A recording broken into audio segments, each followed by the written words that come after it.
Bom dia, gente! Salve Maria Imaculada! Em continuação, ao vídeo anterior, nós vamos para a segunda parte do Catecismo da Total Consagração à Santíssima Virgem. Então, vamos continuar com as perguntas. Esta consagração pertence a algum movimento ou congregação religiosa? A consagração não pertence a nenhum grupo ou congregação religiosa. Antes, é um patrimônio espiritual da Igreja, podendo ser feita por qualquer católico que queira ajuda para viver bem o seu batismo. Também sacerdotes ou bispos podem fazer esta consagração? Lhes será de alguma utilidade, uma vez que já são ungidos do Senhor? Também os sacerdotes e os bispos podem fazer esta consagração. Mesmo muitos papas a fizeram, pois Nossa Senhora ajudará ainda mais seus filhos prediletos a cumprirem melhor sua missão, a crescerem no amor de Deus e no zelo pela salvação do rebanho de seu filho. Como lhe confiaram totalmente sua vida e seu ministério, ela terá uma liberdade para formá-los e conduzi-los de modo a fazê-los sacerdotes, segundo o coração de seu filho, cópias fiéis do sumo e eterno sacerdote e bom pastor, que é Jesus. O membro de algum grupo ou movimento da Igreja pode dispensar esta consagração, alegando que a mesma não faz parte da espiritualidade de seu movimento ou comunidade? Embora seja um grande auxílio que Deus nos proporcione para nos ajudar a alcançar o céu, ninguém está obrigado a fazer esta consagração. Porém, não se pode alegar que esta consagração não faça parte de algum carisma ou espiritualidade que exista dentro da Igreja Católica, pois a consagração é um patrimônio da Igreja e faz parte do seu depósito espiritual. A consagração é proposta a todo batizado, pois nos ajuda a viver as promessas assumidas no mesmo. Não é algo extrínseco a nenhum carisma ou espiritualidade verdadeiramente católica. Ao contrário, os membros de qualquer comunidade ou movimento que fazem esta consagração obtêm da Santíssima Virgem as graças necessárias para compreenderem melhor e viverem com mais profundidade e fidelidade seu próprio carisma. Para quem quer ajuda para perseverar na graça, a total consagração não tem nenhuma contraindicação. E o único efeito colateral é a santidade. Então, independente de que ordem religiosa seja, os religiosos também podem fazer se quiserem, mas não é obrigatório. Quer dizer, na verdade, nem para nós leigos é obrigatório, Mas é bom para avançarmos em nossa santidade. Como fazer esta consagração?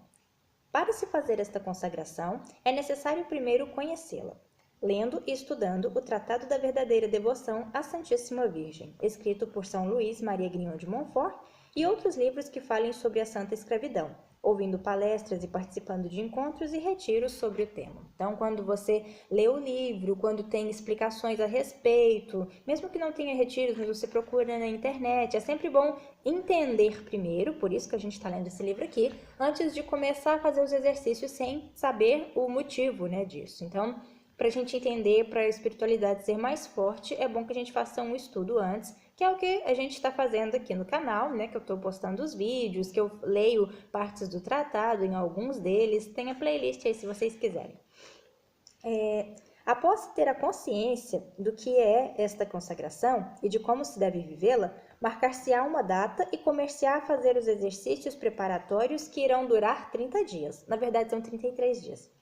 Estes exercícios são meditações e orações diárias que podem ser encontradas no livro Exercícios Espirituais para Total Consagração à Santíssima Virgem ou outros semelhantes.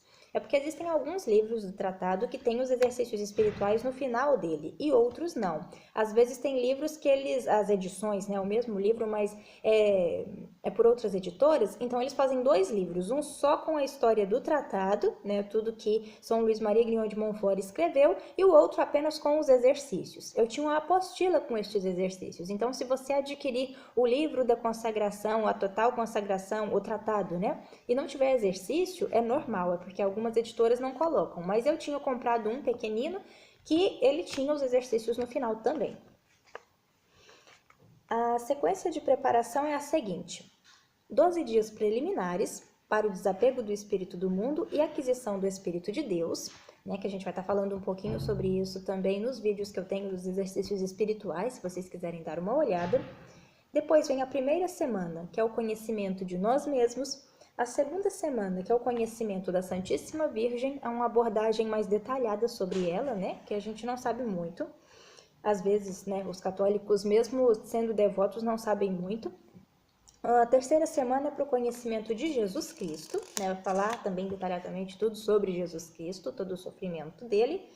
E durante essa preparação de um mês, ou 33 dias, né? Eles falaram 30, mas agora consertaram aqui, 33 dias, após se fazer uma confissão geral, em um dia já escolhido, de preferência uma festa mariana, participa-se do santo sacrifício da missa e se recebe Jesus no Santíssimo Sacramento. Depois da ação de graças, se recita a fórmula da consagração, que já deve estar previamente impressa ou copiada, e se assina. Quando o sacerdote tem conhecimento da consagração e apoia, pode-se pedir que ele assine a folha como testemunha e abençoe as correntes, se forem usadas, né?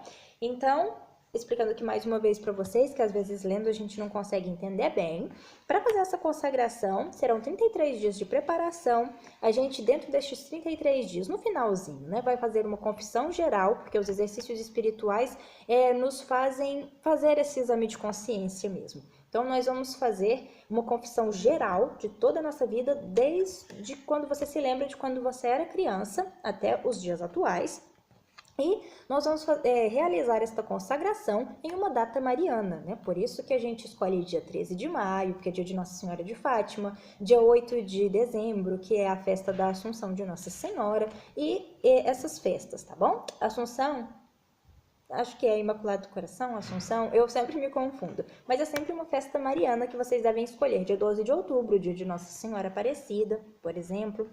Pode ser escolhida também, mas sempre uma festa mariana. E aí você vai à missa, né? Você participa da missa, comunga, e no momento da ação de graças, que você está de joelhos, você vai ler a fórmula, que é uma carta, que também eu deixo aqui na descrição do vídeo, não deste, né? Mas dos vídeos que tem os exercícios espirituais, eu sempre deixo o link lá, ou quase sempre, né? Deixo o link para as pessoas verem a carta, que elas podem copiar à mão e tem que assinar no dia, né?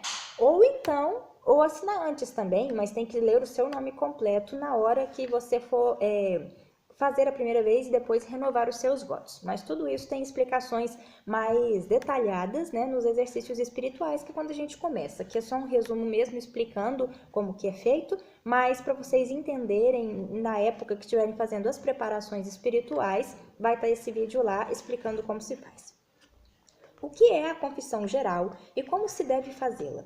A confissão geral é a confissão de todos os pecados mortais que já fizemos durante nossa vida, ou ao menos os pecados graves que fizemos após a última confissão geral, caso já tenhamos feito alguma vez. Porque às vezes quando a gente renova, a gente faz novamente essa lista, né, esse exame de consciência, e aí fica, mas eu tenho que confessar tudo de novo, a confissão geral do ano passado que eu fiz, né? Então, quando a gente renova, fica nessa complicação, mas é só os pecados graves, os que já foram confessados não precisam ser confessados novamente, porque já foram perdoados. Se faz confissão geral, como recomenda a Igreja, não porque se duvide do perdão já recebido nas confissões anteriores, mas porque se renova a contrição e o arrependimento de todos os pecados, neste que é um recomeço de uma vida espiritual mais intensa. No caso aqui, quando a gente vai começar, né? Se teve algum pecado que você já confessou antes de ter feito a consagração, a primeira vez que você faz, se você quiser falar dele de novo, porque então você já está entendendo mais, é por isso, né? Essa renovação que eles dizem aqui. Mas depois, quando for renovando a consagração, que a gente renova todos os anos dentro desta mesma data, né? Que a gente renovou fez a primeira vez, por exemplo, se você se consagra no dia 13 de maio, você vai renovar a sua consagração todos os dias 13 de maio, né, de todos os anos. E aí você não precisa confessar aquilo que já foi confessado, é isso que eles estão dizendo. Como deve viver um consagrado e quais as práticas deve realizar? Práticas interiores.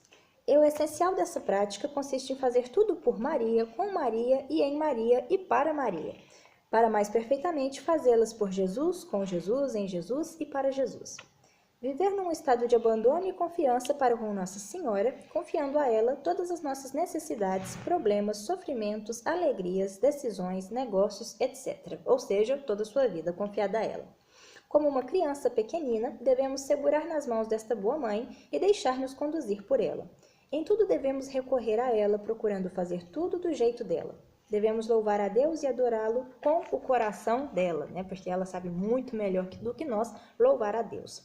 Práticas externas. Devemos cantar glórias de Maria, devemos rezar o rosário participar de confrarias, se for possível, renovar, né, todos os anos a consagração e usar o sinal, que é a cadeinha, né, que é uma corrente, para que outras pessoas também saibam que nós somos consagrados e tenham interesse em se consagrar. Isso é para a gente lembrar, né, que nós somos consagrados a Nossa Senhora e fazer com que outras pessoas também tenham curiosidade e consigam, através de nós, ter entendimento sobre isso e também se consagrarem. É por isso os sinais externos. No que consiste fazer tudo por Maria, com Maria, em Maria e para Maria? Fazer isso, né, é obedecer-lhe em todas as coisas, é conduzir-se por seu espírito, é proceder sob o impulso da graça que ela nos comunica. É ainda servir-nos dela como de uma medianeira para chegarmos a Jesus e nos unirmos a Ele. É fazer passar todas as nossas ofertas por suas mãos, apoiar-nos em sua intercessão, recorrer ao seu auxílio para melhor conhecer e amar a Jesus. Fazer tudo com Maria significa fazer todas as coisas como Maria, ou seja, consiste em imitar suas virtudes como uma criança imita sua mãe. É ficar calmo e resignado nas contrariedades. Maria não faria assim? Então, né, nós temos que imitá-la nas virtudes dela, ou tentar o máximo possível. Fazer tudo em Maria é a realização e a aplicação da palavra de nosso Senhor. Permanecei em mim e eu em vós. Não se trata aqui de uma permanência substancial, mas de uma presença moral, de uma presença de pensamento, de um laço moral que põe duas pessoas em relações mútuas e que pode, por assim dizer, faz passar os afetos de uma a outra. Quando renunciamos o nosso modo de ver as nossas intenções e vontades para nos identificarmos com Maria, então operamos e permaneceremos nela, do mesmo modo que ela opera e permanece em nós. Por que Santo Agostinho chama Nossa Senhora de Forma Dei? Forma Dei, no caso, Forma Dei, né? Desculpa, em latim. Santo Agostinho assim chama Nossa Senhora porque Deus, feito homem, foi aí plasmado. Com efeito, ela foi molde onde Jesus foi formado. E assim também ela quer nos formar. Nós devemos usá-la, né, tê-la como molde para que nós sejamos assim como ela. Quais são, em resumo, os admiráveis efeitos desta consagração na alma de quem a faz? O conhecimento e o desprezo de si mesmo, que os exercícios espirituais nos fazem sentir isso, ver quem realmente somos e entender, né, que Deus é muito, muito maior do que nós. Participação na fé de Maria, a graça do puro amor, a graça de uma grande confiança em Deus e em Maria, a comunicação da alma e do espírito de Maria, né? Tipo, as suas orações geralmente ficam mais fortes depois, quando você já tem esse entendimento maior. Transformação das almas em Maria à imagem de Jesus Cristo, né? Porque tudo que você faz com Maria, você está fazendo também para Cristo. A maior glória de Deus. Aí depois perguntam, quais são os graus da santa escravidão de amor a Jesus por Maria? O primeiro grau consiste em nos entregarmos à Santíssima Virgem como escravos, abandonando-lhe a parte satisfatória e impetratória de nossas boas obras, para que ela as use para promover a maior glória de Deus e o bem e salvação das almas. O segundo grau consiste em viver com Maria em espírito de imitação. O terceiro grau consiste, além de renunciar completamente a si mesmo e entregar-se a Maria Santíssima, também em esconder-se em seu dulcíssimo coração para rezar, trabalhar e sofrer em sua companhia, em suas disposições e em suas intenções, de tal modo que não tenha mais vontade própria, mas tudo consulte a Maria, para fazer o que lhe for mais agradável. Né? Sempre perguntar, e se Nossa Senhora estivesse aqui, o que ela faria? Será o que Nossa Senhora quer de mim? O quarto grau consiste não apenas em ir a Maria quando for agir, mas em viver em Maria de modo permanente, ao ponto de em verdade se poder dizer, não sou eu que vivo, é Maria que vive em mim. Igual, né, se diz também, não sou eu que vivo, é Cristo que vive em mim. Então, dessa forma também, falar que Nossa Senhora que vive em nós. E a última pergunta do capítulo 2. Da parte 2. Por que São Luís diz que Maria Santíssima é um caminho fácil, curto, perfeito e seguro para chegar até a Deus?